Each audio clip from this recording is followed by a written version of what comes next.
I chose to name my CD Mud In, Mud Out because there was this rapper named Blade from Detroit. He had died and whatnot, and he was like the biggest rapper from Detroit and whatnot, you know what I'm saying? So he had a CD out called Blood In, Blood Out.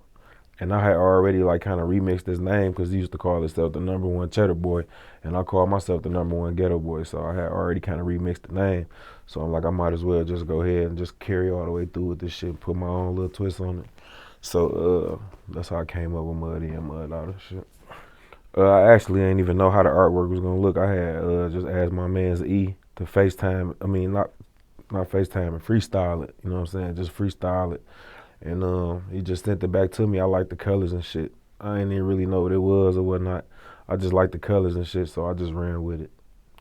No, I just ain't want to hold back too much longer. I was trying not to miss the summer, you know what I'm saying? Because usually it take me like a fucking, I usually bring out CD once every year and just kill them on the features and shit, you know what I'm saying? So, but this time it was just like I had heard a lot of music in the cars, and I had wanted to hear myself in the cars and shit this year, you know what I'm saying? So I was like, I'm gonna drop this shit before the weather break.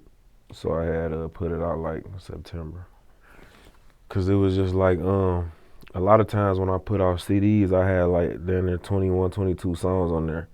And a lot of the songs, a lot of my good songs get not say slept on, but what I be expecting the out of it, it really be like that reaction before a song that I didn't even put forth effort to. Like I'll be the freestyle some shit, and the song that it took me an hour or two to make be like the song that they don't listen to. So basically, what I did was I just took all the hardest shit I made, all the shit that I thought was the dopest, and all the one verse shit that I had that was just hard, and just put it all out. Me and my homeboy DJ Brown, we always sit down and go over the track list together. It's like, nah, I ain't gonna say it's no flow. I really like kind of like keep it balanced. I don't want to put too much of the hardest shit in the front, then the back of the CD get boring. So I just kind of like mix it all in, you know what I'm saying? Just keep it like kind of medium through the shit, then speed it up a little bit, keep the songs for the ladies in the middle and shit. Try to like towards the back of the CD put a little slow shit in there, few fast ones in there to keep the CD momentum going, you know what I mean? So the CD can be hype all the way through. So it's just like a, you know what I'm saying, that type of flow, no homo. Okay, well, trophies was just like basically coming from nothing to something. You know what I'm saying? Hustling to be able to afford to buy you something nice, and it's yours, and you own it. You know what I'm saying? And you appreciate it, it hold value. That's a trophy. You know what I'm saying? Like a new Rolex or a new car. You buy a crib for your mama, or just, you know what I'm saying? Having something, that's a trophy. Where we from? So trophy, that's #1 on there, and I think that's one of my favorites too. I'm Good 3. That's like #2 on the CD. That's another one of my favorites too, off the old school Regulators beat, Warren G and Nate Dogg. Um, basically with that song, that was one of my favorite old school songs. You know what I'm saying? The Regulators. So it was only right. Like all the I'm Good songs I did off old school beats, like 1, 2, and 3. The first one was off I Be Good, Good. You know what I'm saying? You know who that is? Okay, I did the first one off of that. The second was off Jay-Z and Maya, Get the Best of Me. And the third one was off of that one. So that's another one of my favorites. Another one is I Pray, featuring MOTOWN Ty.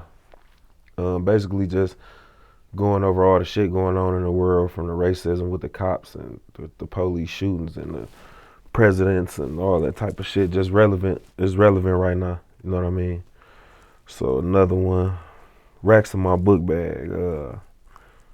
Fucking produced by my man 57 Dope. One verse song, motherfucker hard as hell.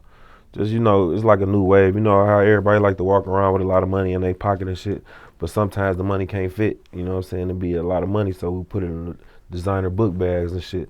It ain't really nothing new, but you know what I'm saying? It's just like bringing it to the light. Like, this is what we do. We making it big now. Like, we walking around with the money in the book bags now. We ain't walking around with big stacks in our pockets no more, because we got more than it can fit in our pockets, you know what I'm saying? So, Racks in My Book Bag. Fall Off If You Want.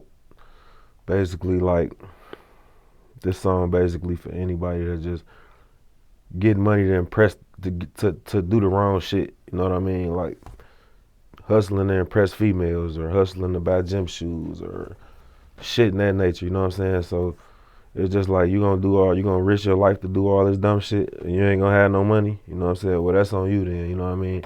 You gonna keep stripping, I mean, going to the strip club, blowing your money for these strippers and shit like that, and you look up and they ain't got shit, then that's on you. You know what I'm saying? You blow your re-up money, nigga, that's on you. You feel what I'm saying? Then I got some shit on there called Criminals with Ice on. Basically just like some flash shit like criminals. Imagine doing some crazy shit like but fresh as hell, like with a Rolex on, some red bottoms on, in a foreign. Imagine getting into a drive-by in a foreign with all your jewelry on. You see what I'm saying? Some shit like that, like some crazy shit that you can only imagine. Risk My Life, number 14, which is the last song on there. Basically like explaining how I got all it, not explaining how I got it, but explaining like this shit don't come free. Like I had to really risk my life to get this shit, you know what I'm saying? I had to take chances and to really get the shit that I got. Like it wasn't given to me, so you know what I'm saying? I gotta check that shit out, man. The whole CD hard than a motherfucker, man. Mud In, Mud Out, Volume 1 on iTunes right now. I guarantee you gonna love it. I ain't really do no features this CD. Usually I do a lot of, I ain't gonna say a lot, but usually I put a few niggas on the CD, you know what I'm saying? But this CD in particular, I made it all me basically, you know what I'm saying? So when you check it out, you know you're gonna get all Peezy. It ain't gonna be no, oh, this nigga fucked the song up and all that shit, you know what I mean? I only basically probably got like 2 or 3 features on the whole thing. So that motherfucker super dope. It's just all me on there, all crack.